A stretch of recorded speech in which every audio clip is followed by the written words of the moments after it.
The notice from the bank arrived on a Tuesday morning in the middle of February, and I almost missed it because it had slipped halfway under the welcome mat outside my apartment door in Edmonton.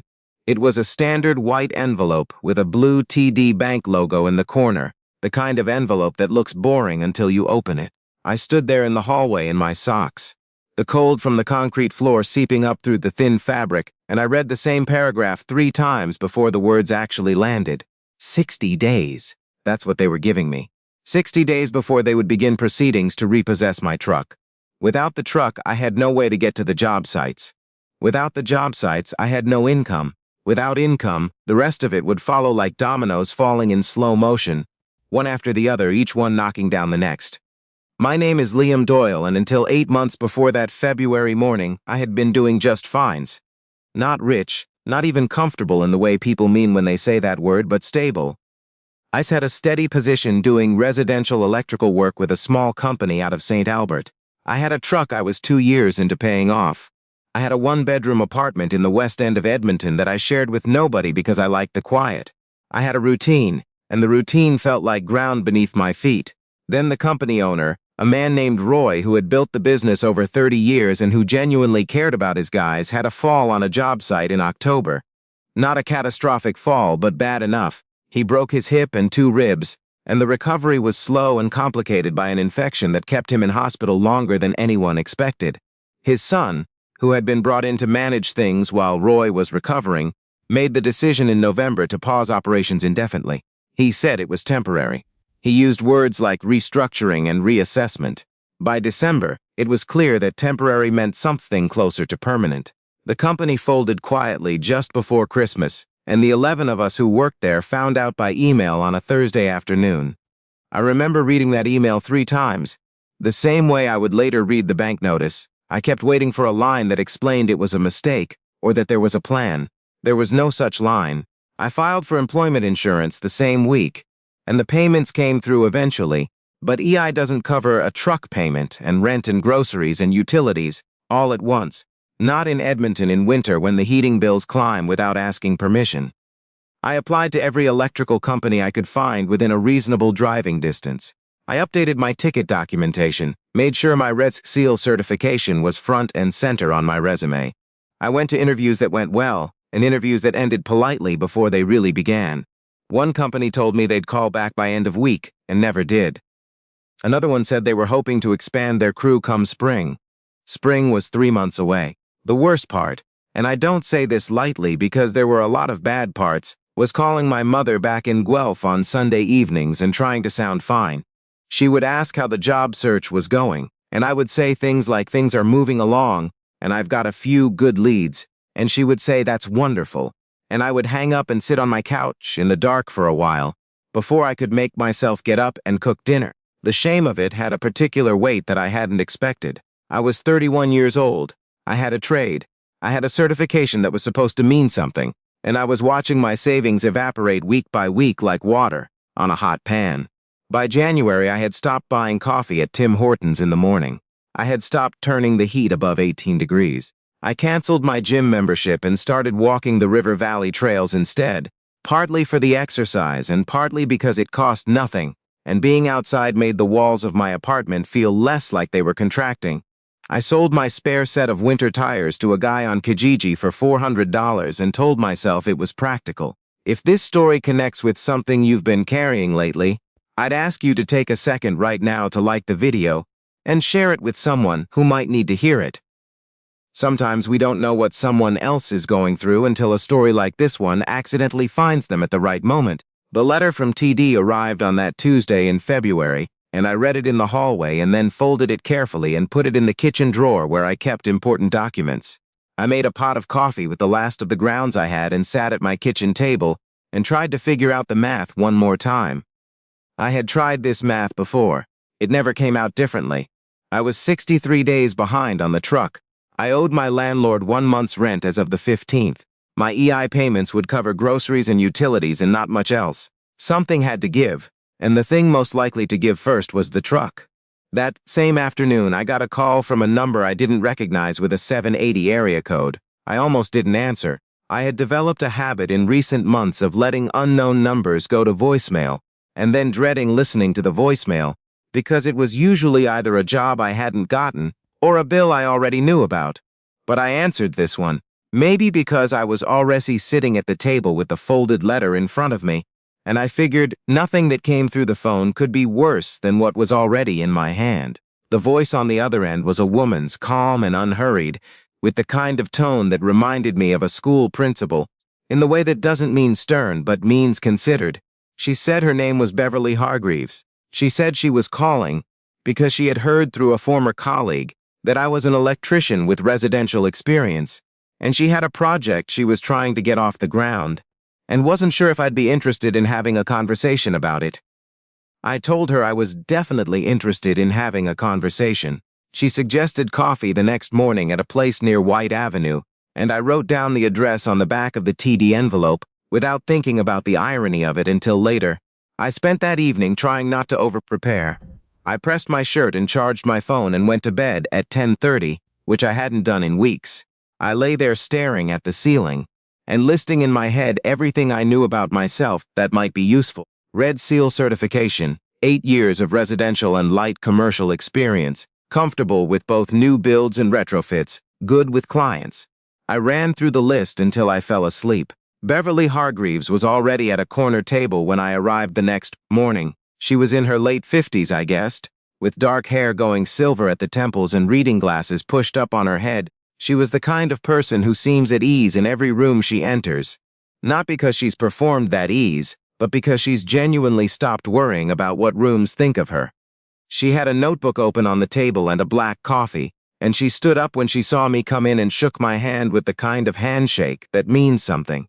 We ordered, and then she started talking, and I listened. She explained that she had spent the last 25 years working in community development, mostly through a nonprofit she had co-founded in the 90s that focused on affordable housing advocacy in Alberta. She had stepped back from that organization 2 years ago when the funding landscape shifted, but she had never really let go of the work. Over the past several months, she had been quietly building towards something new, a community skills center, a physical space here in Edmonton where people could come for hands-on training in the trades, a place specifically designed for people who had fallen out of steady employment and needed a way back in.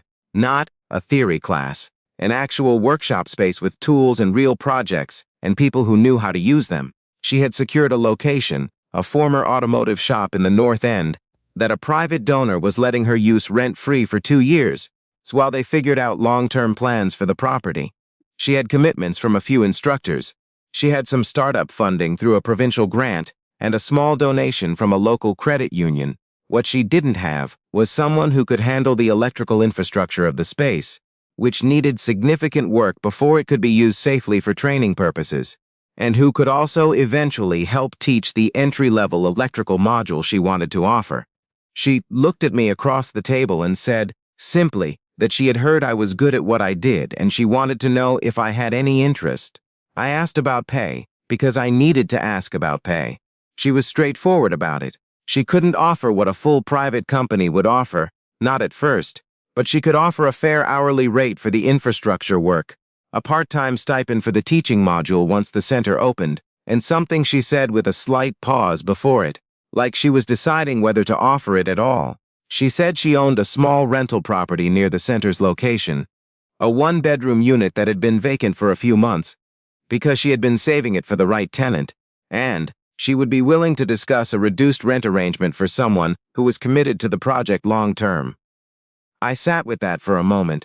She saw something shift in my face and said, carefully, that she wasn't trying to create an uncomfortable situation, and that if it felt strange to mix the two things, she was absolutely open to keeping them separate. She just thought it was worth mentioning because she had the sense, from what she'd heard, that things had been difficult lately. I looked out the window at the street for a second. There was a city bus going by with ice crystals spraying up from its tires, and a woman walking a husky who kept trying to stop and eat snow from the curb. I looked back at Beverly and I told her the truth. I told her about Roy and the company folding and the EI and the truck payment and the letter in my kitchen drawer. I didn't plan to say all of it, but she sat there and listened in the way that a person listens when they're genuinely paying attention, rather than waiting for their turn to respond, and the words came out faster than I expected. When I finished, she nodded slowly. Then she said something that I've thought about probably 100 times since. She said, "The people who are best at teaching others how to find stability are usually the people who understand at a bone level what instability actually feels like." I started the infrastructure work at the center the following week. The space was a wreck in the best possible way. The previous use of the building had left it with outdated wiring, inadequate panel capacity, and a lighting setup that belonged in a different decade. Getting it to code and functional for training purposes was a real project, the kind that requires planning and problem solving, and doesn't leave much room for your brain to spin off into anxiety. I was grateful for that. I showed up every morning at 7:30 and worked until 4 or 5, and there was something about the physical act of doing the work I had trained for, after months of sending out resumes and being told not yet, that felt almost medicinal. Beverly was there most days, usually in the front section of the building that she had set up as a makeshift office, making calls and sending emails and meeting with the various people who were slowly becoming part of what the center was trying to become. A woman from the city's employment services division came by one afternoon to talk about referral partnerships. A retired plumber named Gordon, who had heard about the project through his union, stopped in to ask if there was room for a plumbing module and ended up staying for 3 hours and leaving with a part-time teaching commitment. A social worker from the Bissell Center came by to understand what the intake process would look like. I watched all of this happening around me while I pulled wire and installed panels and replaced fixtures. And I started to understand something that I don't think I could have understood from the outside. The people Beverly was building this for weren't abstractions. They were people like the guy who had installed my parents' furnace and then got hurt and couldn't work for 2 years. They were people like my cousin in Sudbury, who had worked in a mine his whole adult life and been laid off at 54 and didn't know what came next. They were people like me, 8 months earlier, standing in a hallway in their socks reading the same paragraph over and over, trying to make it say something different. Before I tell you how the rest of this unfolded, I want to ask you something. If you're watching this right now, wherever you are, would you take a moment to leave a comment and tell me where you're from and whether you've ever seen an act of unexpected generosity change the direction of something? It doesn't have to be dramatic. Sometimes it's small. I'd genuinely like to know. The center opened on a Thursday morning in April with a quiet event that Beverly had described as a soft launch, which in practice meant about 40 people standing around with coffee from a local bakery, while various city and community people said a few words. I stood near the back in a clean jacket and watched Beverly speak, and I noticed that she didn't talk about herself or her history or what she had built before. She talked entirely about the people who were going to walk through the door in the coming weeks and what the space was designed to do for them. She had a gift for making things feel possible without making them feel easy, which is the harder thing to do. 3 weeks after the soft launch-ish, a man came in for the electrical module who reminded me so specifically of myself that it was genuinely uncomfortable. His name was Jerome, and he was 29, and he had been working in a warehouse outside Leduc until the operation automated most of its processes and let 40% of its staff go in a single Friday afternoon. He had never worked in the trades before. He was quiet in the way people are quiet when they're paying very close attention because they know they can't afford not to. He asked good questions. He made small mistakes and then corrected them and didn't make them again. By his 4th session, I had stopped seeing myself in him and started just seeing him. That was the shift I hadn't expected. For weeks, I had been watching the people coming through the door and thinking about what their situations reflected about my own situation, as though the work was really about me processing something. But Jerome had his own story, his own set of specific circumstances, and what he needed wasn't my empathy for my past self. He needed someone to actually teach him the thing I knew how to teach. I got better at it when I realized that. My truck payment, for what it's worth, was resolved gradually. The part-time stipend from Beverly combined with the hourly rate for the infrastructure work wasn't the same as a full crew's salary, but it was enough. I negotiated a payment arrangement with TD that let me catch up over 6 months. I moved into the unit Beverly had offered, which was 15 minutes from the center, and had a decent kitchen and windows that actually sealed against the cold, which my old apartment had never managed. I didn't stop applying to electrical companies entirely. I went to 2 more interviews that spring, mostly because the stability of the arrangement with Beverly was still new, and I was cautious about putting all my weight on something I hadn't fully tested. Then something happened that I didn't plan for. One of the city councilors who had attended the soft launch came back to the center in May to do a more formal tour. Her name was Sandra Beaumont, and she sat down with Beverly afterward for a conversation that I was not part of, but that Beverly summarized for me over coffee the next day. Sandra was interested in potentially advocating for the center to receive a stream of funding through the city's workforce development portfolio. The proposal would require documentation of the center's model and outcomes, a kind of case study that could be submitted to council. Beverly asked me to help put it together because I had been there since the beginning and knew the trajectory from the inside. It took about 3 weeks to compile. I interviewed Jerome and 2 other people who had come through early sessions. I documented the infrastructure process and the teaching module structure. I pulled together the numbers Beverly had on intake, completion rates, and initial employment outcomes from the first cohort. I had never written anything like it before. It turned out I was reasonably good at explaining technical things in plain language, which I suppose makes sense given that half of residential electrical work involves explaining to homeowners in clear terms what is happening inside their walls. The proposal went to council in June. It was approved for a 2-year pilot funding stream in August. The week after the funding was confirmed, Beverly and I sat in the little office area at the front of the center, and she asked me directly whether I wanted to stay on in an expanded capacity, not just the teaching module, a real role, half operations and half instruction, with a proper salary and benefits. She said it with the same unhurried directness she'd had at the coffee shop in February, like she was stating a practical thing rather than offering something significant. I said yes before she finished the sentence. I think sometimes about what the alternative timeline looks like. The one where I don't answer the phone when Beverly calls. The one where I let it go to voicemail and then never call back, because I figure it's probably nothing. It's not a comfortable thing to think about. Not because I believe everything happens for a reason, because I'm not sure I believe that, but because the margin between those 2 timelines is so thin. A Tuesday morning, an envelope under a mat. A phone call I almost didn't take. Beverly Hargreaves did not rescue me. I want to be clear about that because it matters. She offered a direction and I had to actually walk in it.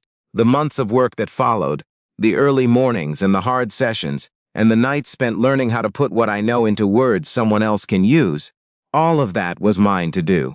But she saw something worth directing at a moment when I had largely stopped believing there was anything worth directing. And that, in the specific way it happened, changed the whole shape of what came next. The center has now run 3 full cohorts through its programs. 61 people have completed at least one module.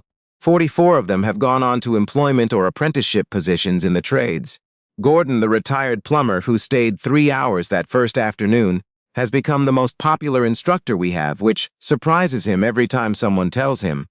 Jerome came back in the fall. Not as a student, he had completed his first year of an electrical apprenticeship with a company in Sherwood Park and wanted to come back and talk to the current cohort about what the first year actually feels like from the inside. He stood at the front of the workshop space, in his work clothes with his apprenticeship card in his hand, and he talked for 20 minutes without notes, and the room was completely quiet the whole time. I stood at the back and watched him, and I thought about a Tuesday morning in February and a letter under a mat, and a number I almost didn't answer, and I thought, this is what it looks like when a single decision keeps moving forward long after the moment that made it.